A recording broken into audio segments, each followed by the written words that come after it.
살다 보면 가까운 사람에게 상처받고 믿었던 사람과 마음이 멀어질 때가 있습니다. 코린토 교회도 서로 상처 주고 갈라지고 다투었습니다. 바오로 사도는 그런 공동체를 향해 사랑이 무엇인지, 그리고 사랑으로 다시 하나 되는 길이 무엇인지 이야기합니다. 코린토 1, 2서는 상처받고 흔들리면서도 다시 사랑하려는 우리들의 자화상입니다. 코린토의 말씀을 통해 상처보다 큰 사랑, 그 사랑을 다시 일으키는 하느님 은총을 함께 마음 깊이 새겨보겠습니다.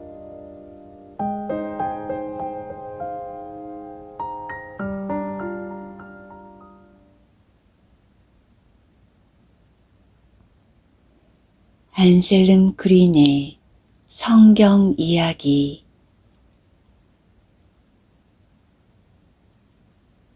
코린토 1, 2서.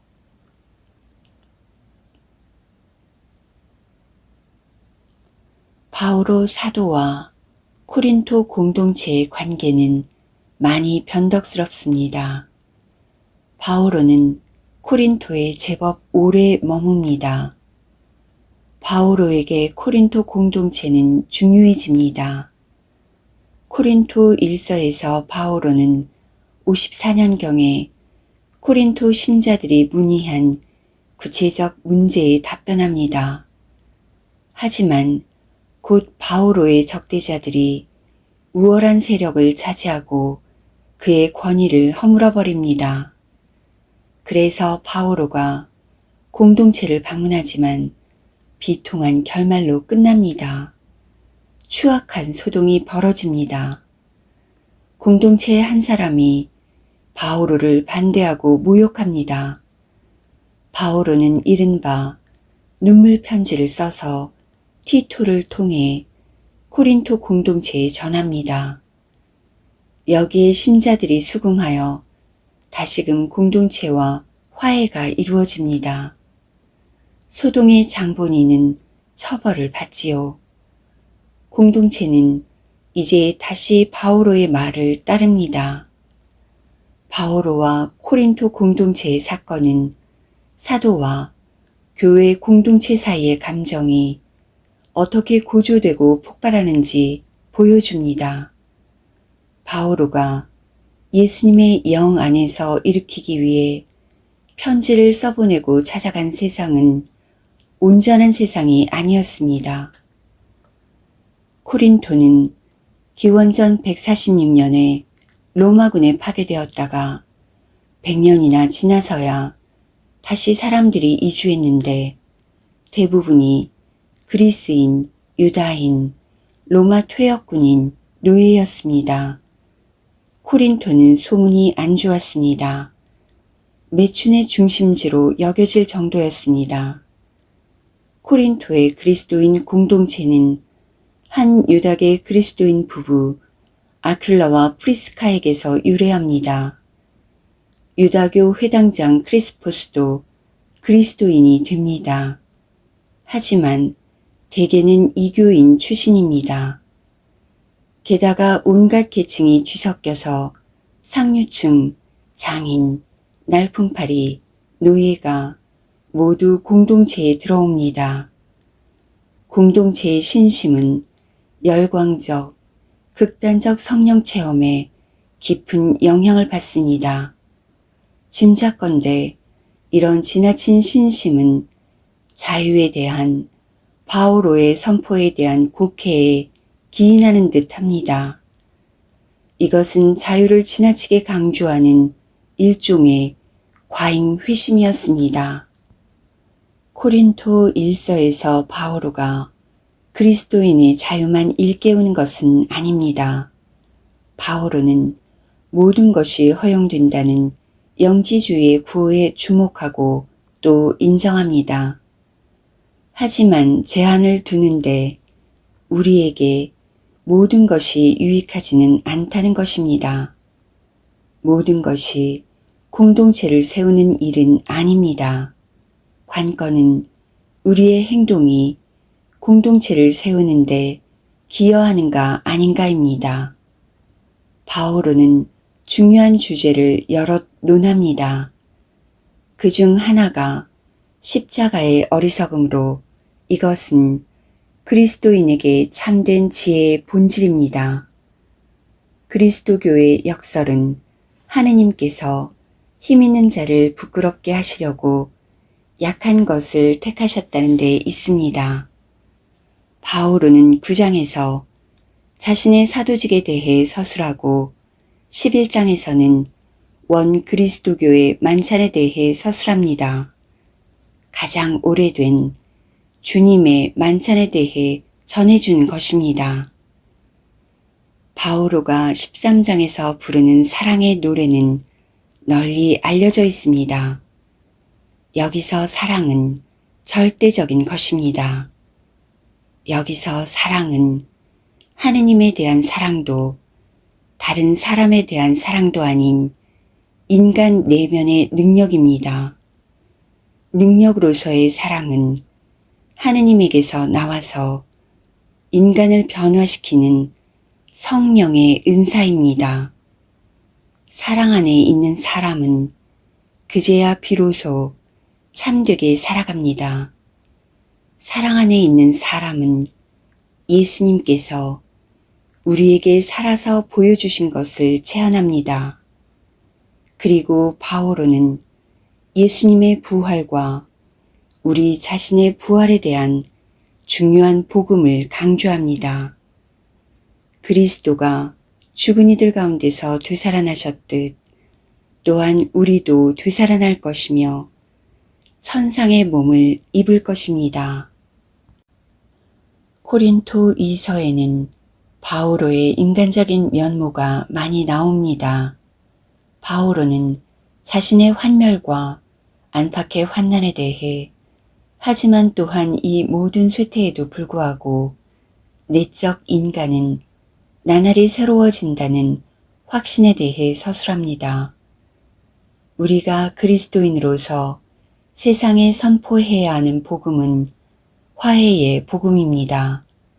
그리스도인은 화해의 누룩이 되어야 합니다. 그래야 예수님의 영에 합당하게 됩니다.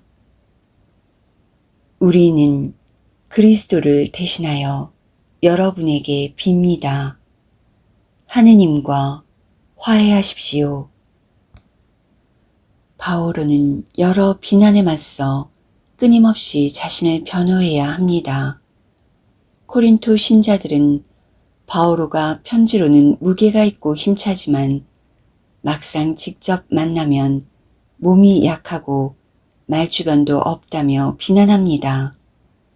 결국 바오로는 자신의 어리석음을 변호하며 마지못해 제자랑을 하는데 복음 선포를 위해 자신이 무엇을 했는지 열거하는 것입니다.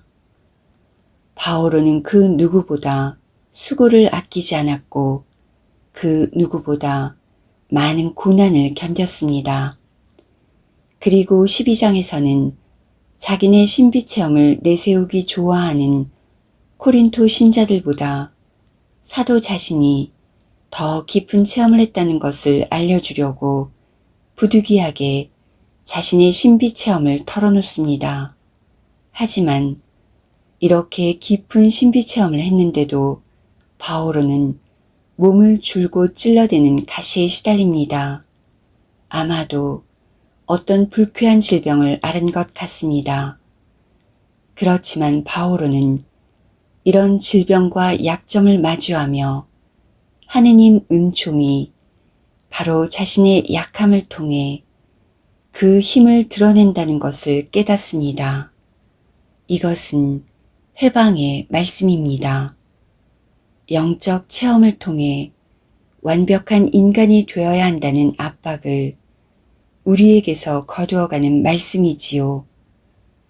우리의 하느님 체험과 인간적 한계로 인한 고통 사이에는 언제나 괴리가 있기 마련입니다. 코린토 1, 2서에서 우리는 여러 당면한 문제를 해결하려는 노력과 더불어 신비체험도 알게 되는데 바오로는 자신의 신비체험으로 우리를 이끌고자 합니다. 그러므로 코린토 1, 2서를 묵상한다는 것은 우리의 하느님 체험을 신뢰하는 것이자 성령을 통해 완전한 지혜와 하느님의 깊은 비밀로 인도되는 것을 의미합니다. 바오로와 함께 그리스도를 바라보면 우리도 그분과 같은 모습으로 바뀌어 가고 또 그분의 영광을 거울처럼 비추게 됩니다.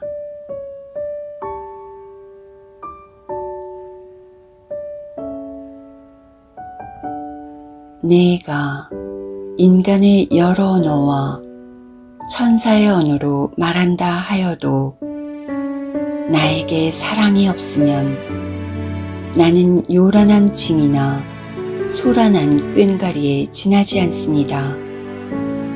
내가 예언하는 능력이 있고 모든 신비와 모든 지식을 깨닫고 산을 옮길 수 있는 큰 믿음이 있다 하여도 나에게 사랑이 없으면 나는 아무것도 아닙니다. 내가 모든 재산을 나누어 주고 내 몸까지 자랑스레 넘겨준다 하여도 나에게 사랑이 없으면 나에게는 아무 소용이 없습니다.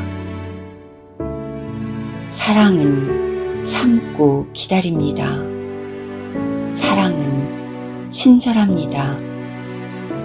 사랑은 시기하지 않고 뽐내지 않으며 교만하지 않습니다. 사랑은 무례하지 않고 자기 이익을 추구하지 않으며 성을 내지 않고 앙심을 품지 않습니다. 사랑은 불의에 기뻐하지 않고 진실을 두고 함께 기뻐합니다. 사랑은 모든 것을 덮어주고 모든 것을 믿으며 모든 것을 바라고 모든 것을 견디어냅니다. 사랑은 언제까지나 쓰러지지 않습니다.